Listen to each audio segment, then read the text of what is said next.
딱정벌레목 풍뎅이과 꽃무지학과에 속하는 흰점박이 꽃무지는 광택이 나는 진한 구릿빛 몸체에 황백색 무늬가 특징입니다. 동의보감에서는 제조로 불리며 예로부터 귀한 약재로 널리 사용되어 왔는데요.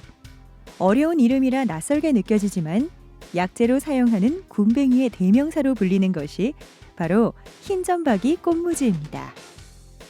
오늘은 학습용 사육 곤충이자 식용 곤충이며 귀한 약재로도 활용되는 흰점박이 꽃무지의 사육법에 대해 자세히 알아보겠습니다. 네, 흰점박이 꽃무지는 유기물이 풍부한 도식성 토양에 서식하는 곤충으로 우리나라를 비롯해 중국, 일본 등지에 광범위하게 퍼져 있습니다. 성충이 알을 낳은 후 부화하면 1령에서 3령을 거쳐 종령 유춘 단계를 지나 번데기가 되고요. 번데기 후 성충이 되는 완전 탈바꿈 곤충입니다. 성충은 주로 주간에 활동하고 과일이나 참나무, 상수리나무 등의 집약을 먹이로 하여 군집 생활을 갖습니다. 5월경부터 활동해 알을 낳고 2달에서 6달까지도 생존 후 생을 마감하는 곤충입니다. 흰점박이 꽃무지의 암컷 성충은 교미 후 약 7일 이내에 산란을 시작합니다. 산란은 톱밥의 발효 상태와 환경에 따라 다르나 보통 65개에서 110개의 알을 낳습니다. 알을 많이 받기 위해서는 산란 배지인 톱밥의 상태가 좋아야 하는데요.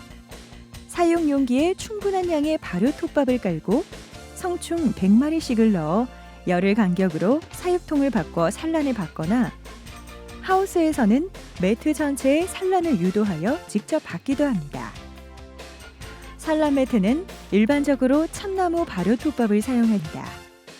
알은 일주일에서 열흘 정도의 발효 기간을 거쳐 부화하며 알에서 부화된 일령은 약 10여일 후 탈피하여 이령으로 접어듭니다.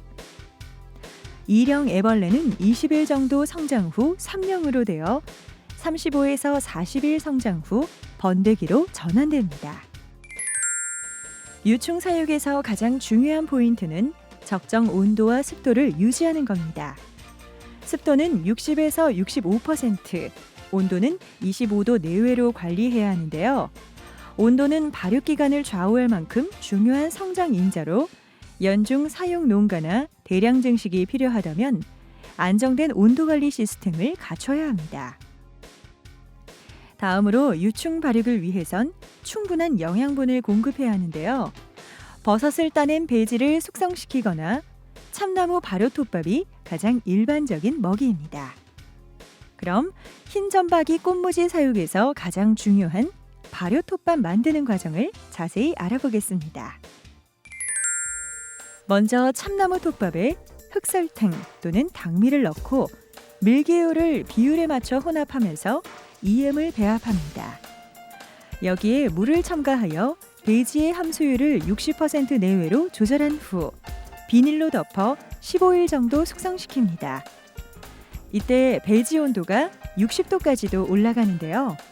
이렇게 숙성되면서 15일이 지나면 내용물을 뒤집고 혼합해 다시 비닐을 덮어 약 45일 정도 숙성하면 사용 가능한 발효톱밥이 됩니다. 발효톱밥은 사용 농가마다 배지의 주성분인 톱밥의 종류 및 성상이 다를 수 있고 제작 방법이나 혼합 비율도 조금씩 차이가 날 수 있는데요. 어떤 제작법이든 충분한 숙성 과정을 거치는 것이 가스 발생을 막을 수 있는 방법이란 것 기억하시기 바랍니다. 종령이 된 흰점박이 꽃무지는 배지로 먹고 자란 톱밥 등을 이용하여 타원형의 단단한 고치를 만들고 그 속에서 번데기가 되는데요. 성충이 발생하기까지 번데기 시기에 매우 세심한 관리가 필요합니다. 이틀이나 사흘에 한 번 정도 배지의 윗부분에서 20일에서 한 달여 후 성충으로 우화하는 것을 관찰할 수 있습니다. 이때 주의할 점은 과도한 수분 공급으로 번데기방이 썩거나 질병 감염 등 사망률을 증가시키지 않도록 수분 공급량에 유의해야 하고요. 번데기 속을 보기 위해 톱밥을 뒤적이는 행동도 고치집이 파괴될 위험이 있으므로 삼가야 합니다. 우화된 성충은 본능적으로 짝짓기를 하며 교미 후 암컷은 발효 톱밥 속에 들어가 산란을 합니다. 자연 상태의 성충은 4월 말에서 9월까지 활동하지만 사육을 통해 먹이를 충분하게 공급해주면 생존 기간은 더 늘어나는데요. 자연에서는 굴참나무나 상수리나무의 수액을 먹거나 보리수나무의 화분을 섭취하지만 사육할 때는 바나나, 수박, 참외, 배, 사과 등 과일을 좋아하는 습성에 따라 인공 배지를 만들거나 딸기잼을 희석해 주는 것도 좋습니다. 그렇다면 성충을 더 건강하게 또 오래 살게 만들어주는 인공 먹이는 어떻게 만드는지 알아볼까요? 과일을 좋아하는 흰점박이 꽃무지지만 균형 있는 영양 먹이를 공급하면 성충의 건강을 보증할 수 있는데요. 인공 먹이는 한천이나 젤라틴을 끓인 후 여러 가지 영양 물질을 넣고 믹서로 잘 섞은 후 식히면 젤리 형태의 먹이로 사용할 수 있습니다. 첨가에도 좋은 영양 물질로는 분유, 계란 난황 등의 단백질과 복합 비타민, 요구르트, 과일, 소로빈산 등을 사용하시면 됩니다. 흰점박이 꽃무지는 실내나 실외에서 모두 사육이 가능하지만 실외에서는 직사광선을 피할 수 있는 시설이 필요합니다. 실내에서는 판넬형 사육을 하거나 리빙박스를 활용한 선반식 사육을 합니다. 50리터 정도의 리빙박스를 이용하면 공간 활용이 우수해 보다 많은 양의 사육이 가능한데요. 하우스에서 사육할 때는 단열 처리 후 비닐과 차광망을 설치하고 이중문을 설치하여 외부로의 탈출을 막아야 합니다. 또 하우스 내부에는 대형 환풍기와 온도 센서를 설치해 폭염을 대비해야 하는데요. 사육 시 가장 주의할 점은 온도와 습도며 환기에도 신경을 써야 하므로 하우스 이용 농가는 배수를 잊지 말아야 합니다.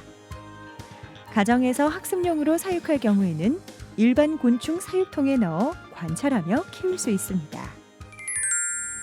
흰점박이 꽃무지는 동결 건조나 열 건조 과정을 거쳐 액기스로 추출해 환이나 캡슐로 복용하는 귀한 약재입니다. 최근에는 곤충 포럼이나 곤충 전시회를 통해 식품으로 활용해서 먹는 방법이 속속 등장하고 있습니다. 온도와 습도의 밸런스에 유의한다면 사육의 보람을 느낄 수 있는 곤충 산업의 기대주. 지금까지 흰점박이 꽃무지를 소개해드렸습니다.